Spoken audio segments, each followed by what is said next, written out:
Waalaikumsalam. Perkenalkan, nama saya Rizky Andri Agassi. Jadi di kali ini saya sedang berada di perkebunan kelapa sawit masyarakat. Nah, di sini kami sedang melakukan praktikum, yaitu ekofisiologi kelapa sawit. Nah, judul praktikum kami yaitu kompetisi terhadap pertumbuhan kelapa sawit. Nah, sebelumnya apa itu kompetisi? Jadi kompetisi itu persaingan antara tanaman kelapa sawit dengan tanaman lainnya. Jadi kompetisi ini terbagi menjadi dua, yaitu ada intraspesifik. Nah, intraspesifik ini merupakan faktor yang terjadi karena persaingan organisme yang sama dalam lahan yang sama. Contohnya itu seperti tanaman sawit ke tanaman sawit lainnya. Jadi ini mempengaruhi faktor pertumbuhan karena kemungkinan jarak tanam yang berbeda. Jarak tanam merupakan suatu faktor yang mempengaruhi pertumbuhan tanaman kelapa sawit. Karena jarak tanam merupakan antara satu tanaman ke tanaman lainnya, itu cara melepas tanaman ke pelepas tanaman lainnya. Nah, dari situ ada beberapa jenis tanaman kelapa sawit yang mempunyai pelepah panjang, dan ada juga tanaman kelapa sawit yang memiliki pelepah yang pendek. Nah, kali ini bisa kita lihat antara pelepah ke pelepah lainnya masih terlihat masuknya cahaya ke daun-daun yang lain, karena pelepah ini merupakan faktor jarak tanam tadi, sehingga pelepah antar pelepah itu terlihat masih bagus atau cahaya itu masih masuk ke pelepah yang lainnya. Nah, kemudian yang kedua itu ada interspesifik. Jadi interspesifik ini antara interaksi antara berbagai organisme yang mempengaruhi kurang baik terhadap kelangsungan hidup populasi lainnya. Contohnya antara tanaman ke tanaman gulma lainnya. Kenapa itu mempengaruhi antar tanaman? Karena gulma merupakan tanaman yang tidak menguntungkan terhadap tanaman kelapa sawit. Karena gulma bisa mengambil unsur-unsur hara atau nutrisi pada tanaman kelapa sawit. Contohnya kayak kita pupuk tangkos atau pupuk anorganik. Di sini gulma ini sangat berfungsi untuk mengambil nutrisi yang kita berikan. Karena dia juga butuh kehidupan, sehingga dia memakan nutrisi yang kita berikan. Nah, kemudian tangkos. Nah, tangkos ini sangat berpengaruh terhadap pertumbuhan tanaman kelapa sawit, karena tangkos sangat menjaga kelembaban tanah pada tanah mineral ini. Tangkos merupakan memiliki kandungan senyawa, yaitu senyawa mikro dan makro.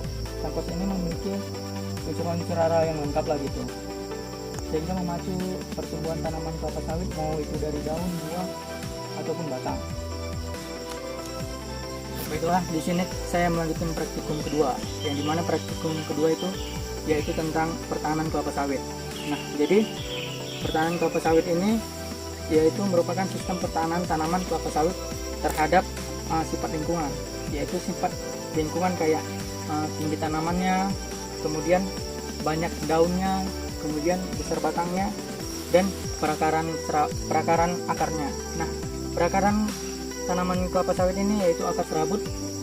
Akar serabut ini terdiri dari tanaman kelapa sawit yaitu 20 ribuan akar serabut. Kemudian bentuk batangnya, bentuk batangan tanaman kelapa sawit ini yaitu berbentuk lingkaran, yang artinya spiral tanaman kelapa sawit. Kemudian yaitu reaksi kimia. Nah, kemudian reaksi kimia ini yaitu hidupnya tanah gambut, karena tanaman kelapa sawit yang di tanah gambut, karena tanah gambut itu merupakan banyaknya bahan-bahan organik yang mengandung unsur-unsur hara yang lengkap, contohnya kayak unsur hara mikro dan makro. Kemudian faktor yang ketiga yaitu faktor lain yang mempengaruhi lingkungan, contohnya kayak kumbang memakan tanaman kelapa sawit, yang mengakibatkan tanaman kelapa sawit menjadi, atau pelepah tanaman kelapa sawit menjadi bolong. Kemudian yang keempat yaitu kondisi cuaca. Nah, di kondisi cuaca ini tanaman kelapa sawit ini 2-3 bulan masih tetap hidup. Artinya 2-3 bulan kemarau tanaman kelapa sawit masih bisa tetap hidup. Namun yang mempengaruhi itu pertumbuhan atau produksi buahnya. produksi buahnya itu tidak banyak seperti musim-musim lainnya. Kemudian yaitu kemudian yaitu absisi, yang dimana absisi ini akan proses menuanya suatu arogan tanaman dan lepas dari tanaman hidup, contohnya pelepah tanaman kelapa sawit. Kemudian yaitu tilosa, bagian tanaman kelapa sawit. Tilosa ini merupakan suatu bagian tanaman kelapa sawit, yang artinya suatu bentuk pertahanan yang menghasilkan protoplasma yang banyak ketika terserang infeksi. Contohnya bagian pelepah yang patah terjadinya infeksi. Contohnya bagian pelepah yang patah mengakibatkan terjadinya suatu infeksi. Kemudian getah atau blendak, yang itu untuk memperbaiki kondisi yang terkena infeksi tersebut. Nah, kemudian pertahanan seluler, bagian ruas yang selnya menembus atau menebal atau membengkok. Kemudian yaitu memiliki kalosa atau piezo pada bagian dalam sel. Apabila terkena infeksi atau jamur bakteri, kemudian dia akan berubah warna. Kemudian yaitu stres. Yang ketiga, stres atau cengkaman, yang artinya stres ini dijabarkan kayak misalnya temperatur suhu yang terlalu tinggi itu mengakibatkan tanaman kelapa sawit bisa stres. Kemudian yang kedua, cekaman air, contohnya seperti banjir yang akan mengakibatkan perakaran tanaman kelapa sawit bisa busuk ataupun kondisi buah pada tanaman kelapa sawit jika terjadi banjir. Kemudian stresnya cahaya. Nah, jika tidak ada terjadinya cahaya atau musim penghujan gitu, kemungkinan tanaman kelapa sawit bisa stres. Kemudian yaitu stres CO2.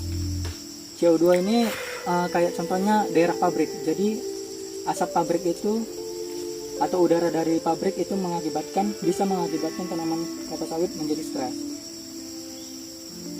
Kemudian stres salinitas atau kadar garam yang sangat tinggi, itu juga bisa. Kemudian Nah, selanjutnya yaitu adaptasi. Jadi di sini ada 3 yang kekurangan adaptasi. Jadi yang pertama yaitu morfologi. Nah, morfologi ini bentuk ketahanannya. Jadi kayak misalnya morfologi batang yang daun di bawah ini besar, kemudian batang yang dekat pada buah ini berbentuk kecil dia gitu. Ini adalah salah satu faktor kekurangannya unsur kalium. Kemudian fisiologi. Jadi fisiologi ini yaitu tidak adanya nutrisi sehingga mengakibatkan dedaunan pada tanaman kelapa sawit ini menguning. Itu adalah salah satu yang mengakibatkan kekurangannya nutrisi pada tanaman kelapa sawit. Kemudian yang ketiga yaitu tingkah laku. Kemudian tingkah laku ini akan membuat daunnya itu menguning sehingga tidak memunculkan buah betina ataupun buah jantan.